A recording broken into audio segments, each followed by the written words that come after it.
بسم اللہ الرحمن الرحیم۔ اللہ کے بابرکت نام سے شروع جو بڑا مہربان اور نہایت رحم والا ہے۔ دوستو، آج کی ویڈیو میں آپ کو خوش آمدید کہتے ہیں۔ آج کی ہماری ویڈیو کا موضوع ہے سفر ہو تو ایسا، رفیق سفر ہو تو ایسا۔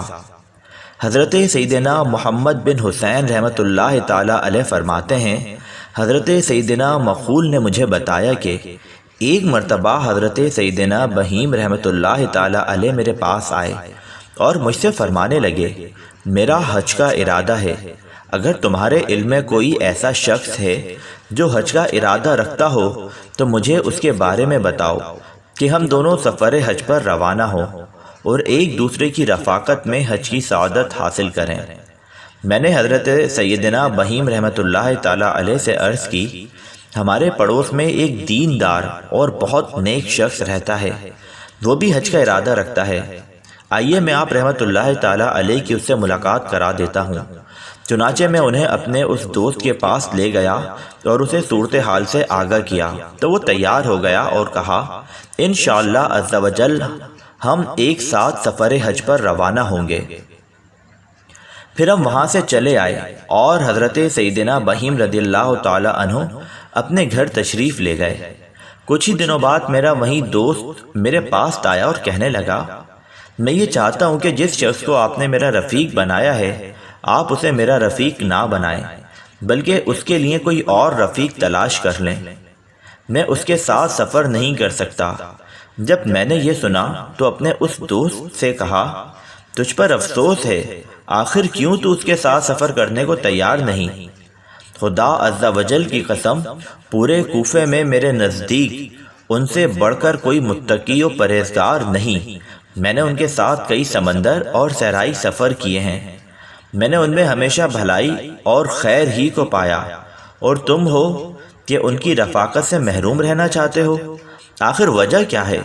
وہ کہنے لگا، مجھے خبر ملی ہے کہ جسے آپ میرا رفیق بنانا چاہتے ہیں وہ تو ہر وقت روتے ہی رہتے ہیں اور انہیں رونے سے کبھی فرصت ہی نہیں ملتی، ہر وقت آہو بکا کرتے رہتے ہیں۔ اب آپ ہی بتائیے کہ میں ایسے شخص کے ساتھ سفر کیسے کر سکتا ہوں؟ ان کے رونے کی وجہ سے ہمارا سفر خوشگوار نہیں رہے گا اور ہمیں بہت پریشانی ہوگی۔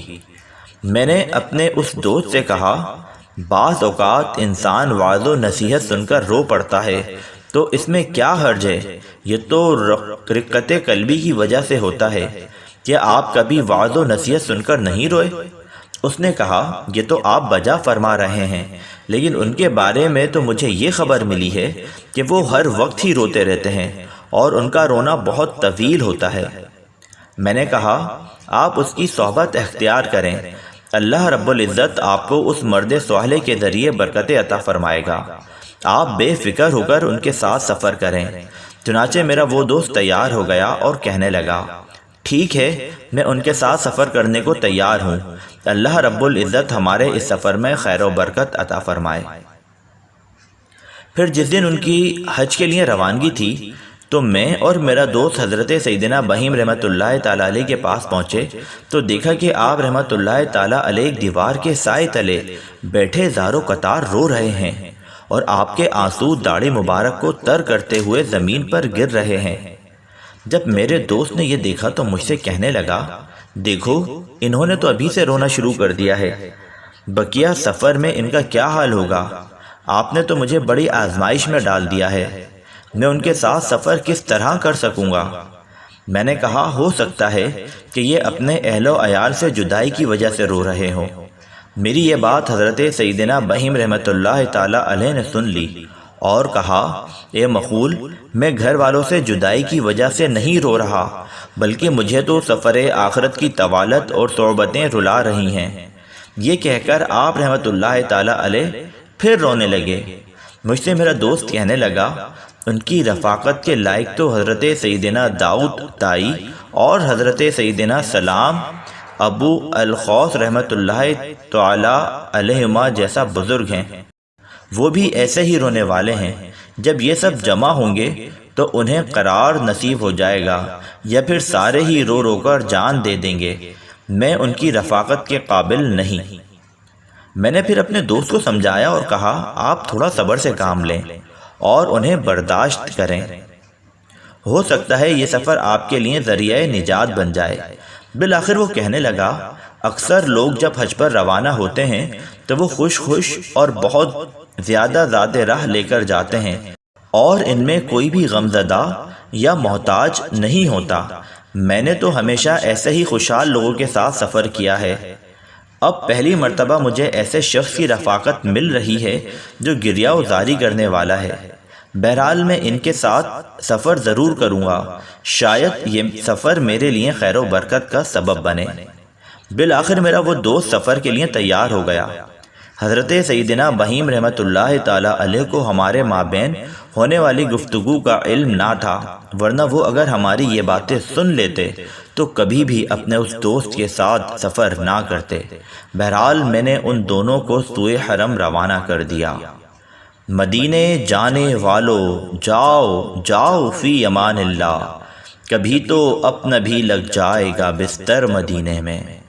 پھر جب حاجیوں کے قافلے فریضہ حج ادا کر کے اور اپنی آنکھوں سے خانہ کعبہ اور روضہ رسول کے جلوے دیکھ کر واپس کوفہ پہنچے تو میں اپنے اس دوست کے پاس گیا، اسے سلام کیا اور پوچھا آپ نے اپنے رفیق کو کیسا پایا؟ تو اس نے مجھے دعائیں دیتے ہوئے کہا اللہ عز و جل آپ کو میری طرف سے اچھا بدلہ عطا فرمائے۔ خدا عز و جل کی قسم، آپ نے جس مرد قلندر کو میرا رفیق بنایا، مجھے ان میں حضرت سیدنا ابو بکر صدیق رضی اللہ تعالی عنہ کی سیرت کے جلوے نظر آتے تھے۔ انہوں نے حق صحبت خوب ادا کیا، وہ خود تنگ دست ہونے کے باوجود مجھ پر خرچ کرتے رہے، حالانکہ میں اپنے ساتھ بہت سارا زاد راہ لے گیا تھا، مگر وہ مجھ پر اپنے زاد راہ سے خرچ کرتے رہے۔ میں جوان تھا، وہ ضعیف العمر، لیکن پھر بھی انہوں نے میری خدمت کی۔ وہ میرے لیے کھانا تیار کرتے اور مجھے کھلاتے اور خود سارا دن روزہ رکھتے۔ اللہ رب العزت انہیں جزائے خیر عطا فرمائے، آمین بجاہ النبی الامین۔ میں نے اپنے دوست سے پوچھا آپ خوف زدہ تھے کہ وہ روتے بہت زیادہ ہیں، اس کا کیا ہوا؟ کیا تمہیں ان کے رونے سے پریشانی نہیں ہوئی؟ وہ کہنے لگا خدا عز و جل کی قسم، مجھے ان سے محبت ہو گئی اور ان کے رونے کی وجہ سے مجھے قلبی سکون ملتا اور میں بھی ان کے ساتھ رویا کرتا تھا۔ پھر ابتداءً تو ہمارے رونے کی وجہ سے دوسرے رفقا کو پریشانی ہوئی، لیکن پھر وہ بھی ہم سے مانوس ہو گئے۔ پھر ایسا ہوتا کہ ہمیں روتا دیکھ کر وہ بھی رونا شروع کر دیتے، اور ان سب نے ہم سے پیار و محبت بھرا سلوک کیا، اور جب ہم روتے تو ہمارے رفقا بھی یہ کہتے ہوئے رونے لگتے جس غم نے انہیں رلایا ہے وہ سفر آخرت کا غم تو ہمیں بھی لاحق ہے، پھر ہم کیوں نہ روئیں؟ لہذا وہ بھی ہمارے ساتھ رونے لگتے۔ الحمدللہ عز و جل ہمارا یہ سفر بہت اچھا رہا، اللہ عز و جل آپ کو جزائے خیر عطا فرمائے۔ پھر میں سیدنا بہیم رحمۃ اللہ تعالی علیہ کے پاس آیا اور ان سے پوچھا آپ رحمۃ اللہ تعالی علیہ نے اپنے رفیق کو کیسا پایا؟ وہ فرمانے لگے الحمدللہ عز و جل وہ بہت اچھے رفیق ثابت ہوئے، وہ اللہ عز و جل کا ذکر کثرت سے کرنے والے، قرآن پاک کی بہت زیادہ تلاوت کرنے والے، بہت جلد رو دینے والے اور اپنے ہم سفر کی لغزشوں سے درگزر کرنے والے تھے۔ اللہ عز و جل کی ان پر رحمت ہو اور ان کے صدقے ہماری مغفرت ہو، آمین بجاہ النبی الامین صلی اللہ تعالی علیہ وآلہ وسلم۔